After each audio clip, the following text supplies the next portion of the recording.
Hello and welcome to my dungeon. The year is now truly ending, and I thought for the end of the year I'd do an easy video that would be short and fast and easy to make, but I ended up with 3 pages just of some short prompts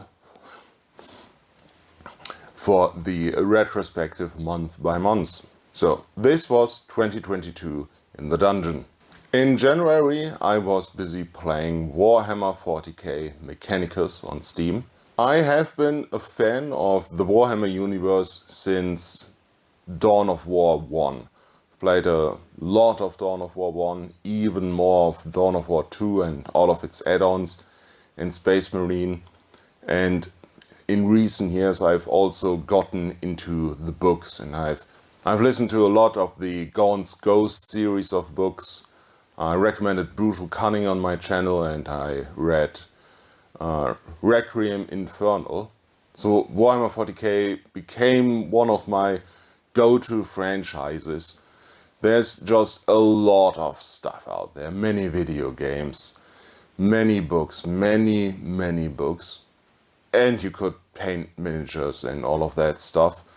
But I don't play these types of war games, and the miniatures are prohibitively expensive. Well, now I could 3D print them myself, but still. Interestingly enough, I don't like Space Marines. I think Imperial Guard for a human faction is much cooler. I just don't like them because they're the most popular faction. I don't know. I like the desperate fights of the Imperial Guard way more, or just the stupid fun that are orcs.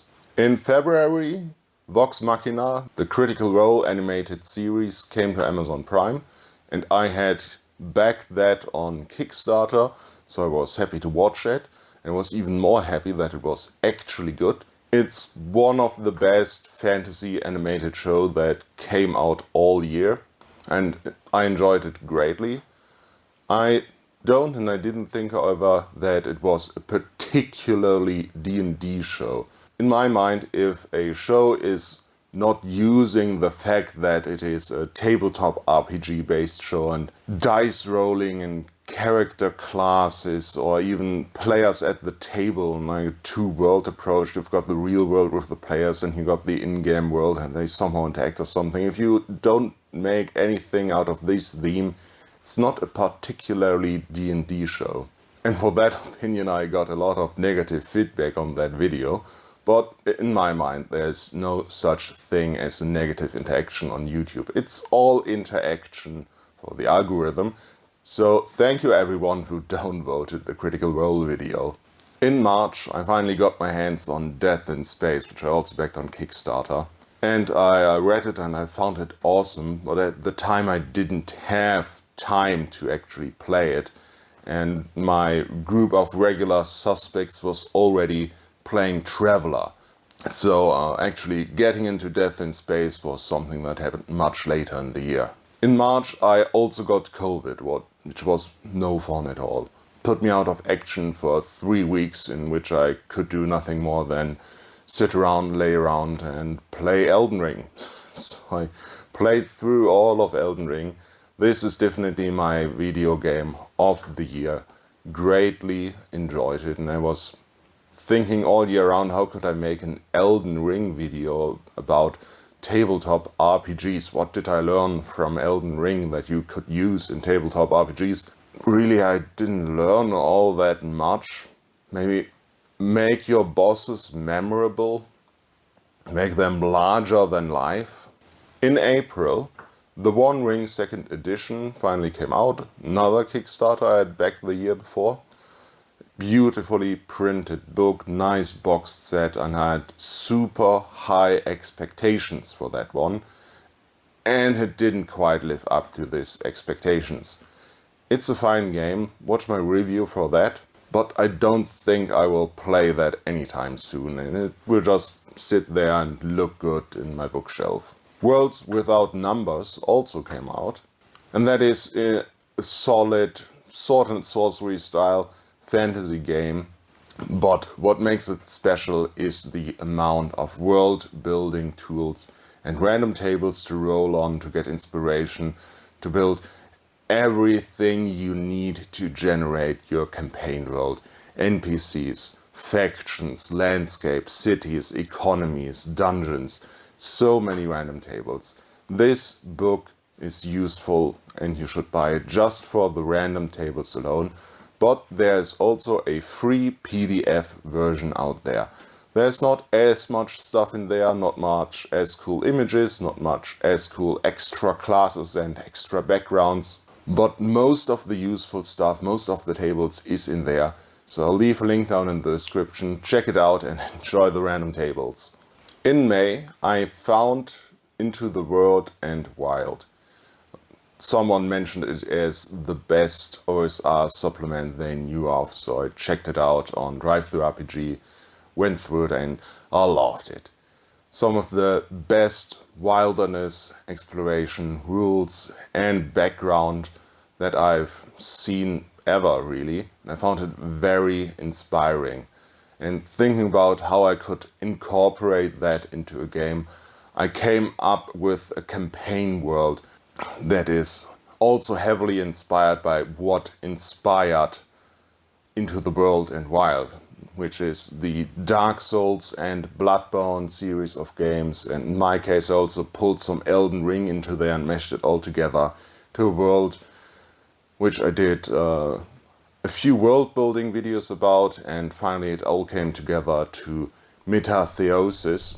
I haven't started playing that yet. I hope that is something I can do next year. Thinking about maybe doing a West Marches style of games with a huge pool of players, do it online, film a UDT with an extra webcam, I don't know. But I also wrote a 20-page short story based in that universe, and I hope to get that published in 23. Wish me luck. In June, I was still busy working on the Metatheosis world, and the Game Masters of Exandria Roundtable video came out on Critical Role. And I watched through all of it, I took notes, I released a highlight cut that was still like 45 minutes long for you guys to enjoy. And I used all the insight and knowledge I gained in there, added my own thoughts on the meta and came up with the concept of tree world building and why it is good to have a session 1 for a campaign. Made some videos about that. In July, I doubled down on 3D printing. I had started to run a small side business selling 3D printed miniatures and terrain on Etsy and eBay, but in July I doubled down. I got a new, bigger printer and I started printing schematic zone play terrain in the form of UDT in official license and tried to sell that in Etsy. And while I haven't sold any of that, at least I got a selection of absolutely beautiful UDTs to use in my own games. And I'm still working on printing and painting out all the monsters that I want to have for the Metatheosis campaign, whenever that actually happens. In August, I experimented with YouTube Shorts to promote and grow the channel, but I don't like that format. I got some nice intros for the main videos, but really it's impossible to discuss any complex topic. It's just enough time to say hello. And I think TikTok, which started this format, is the worst social media platform out there. It's a kind of social media app drug. It's like a slot machine of social media video platform. And YouTube and Facebook are both trying to do it as well. And for me, that's just a waste of time. I won't be doing any shorts anymore. Now, TikTok is the worst social media app. Until the next social media app that gets big comes, then will probably be even worse. Even though I can't imagine how it could possibly be even worse than TikTok. In August, Wizards of the Coast also announced the next edition of D&D, which they call 1D&D. And they showed a nice trailer of their Unreal Engine powered virtual tabletop, which looks amazing. But I'm concerned this will be their main focus. They want to move digital, sell the game digitally, to you, and you get like a starter set of miniatures and dungeons to play with. But if you want customized characters, special weapons and items and more monsters, you have to pay for all of that extras. And I fear that will end up costing people who are really passionate about it and want to play that a lot on that platform. It will end up costing them more in the long run than a traditional set of just gaming books and some miniatures would have. I'm not a big fan of this microtransaction-based business model in general. I just want to buy a video game and the video game is complete and I can get everything and achieve everything in that video game. I'm also concerned that will be another blow for local game stores, because I'm fairly certain when you buy the printed books directly from Wizards, you will get a free PDF copy on D&D Beyond with them, but if you buy them anywhere else, you probably don't. But I reserve judgment until the game actually comes out. And I'm not all that concerned anyhow, because there are so many other great games out there. And my secondary light just went out. At the end of August, the Dragonbane, the English version of Drakar och Demoner, the new edition of the oldest Swedish RPG, launched its Kickstarter campaign. It's Free League, one of my favorite publishing companies.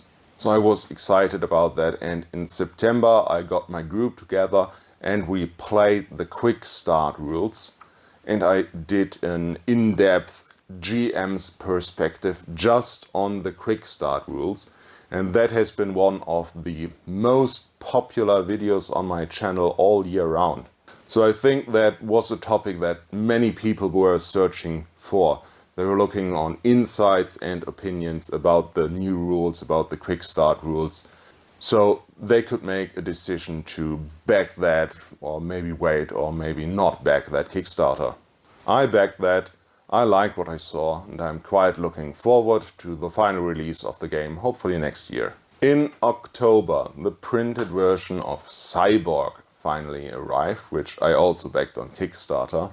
Hashtag too many damn Kickstarters, I need help. I've been sitting on the PDFs for Cyborg for a few months, and I was eager to make a video about it because I love what I saw on those.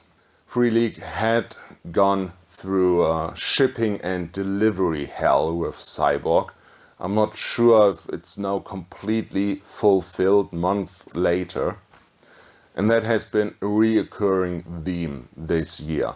I'm still waiting on my old school Essentials box set. International shipping is still way out of whack. It's super slow and unreliable. And I hope that gets better next year. So, Cyborg. That is a contender for the TTRPG of the year.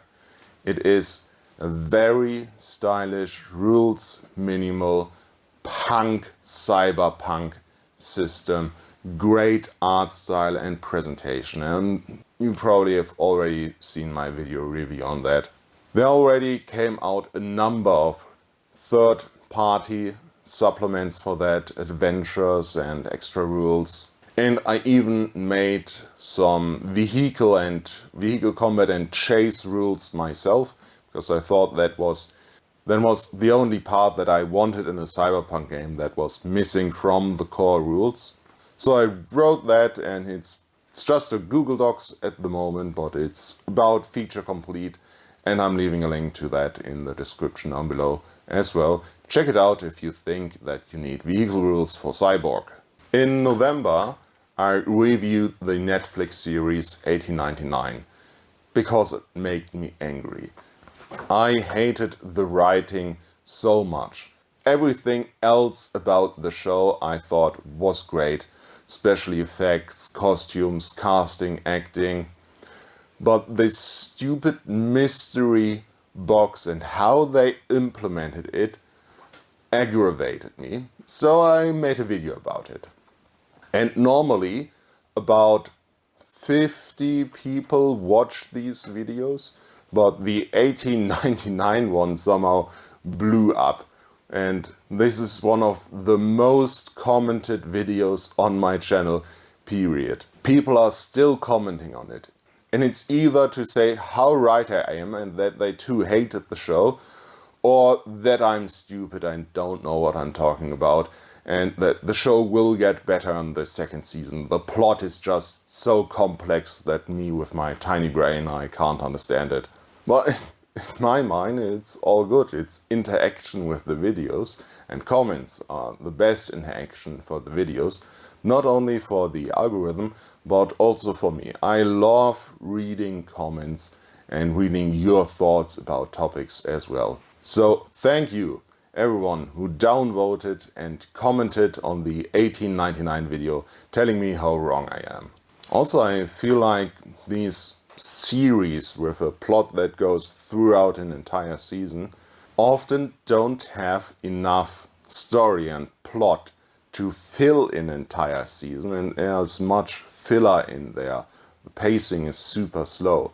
Many shows would have been better off as just a 2 to 3 hour maybe, but a 2-hour movie, like Star Wars Endor, for example. And there's a trend in the industry to move towards these serials with stories that should have been movies. And that trend has become especially annoying since the streaming wars started in earnest. There's just too many damn streaming platforms out there nowadays.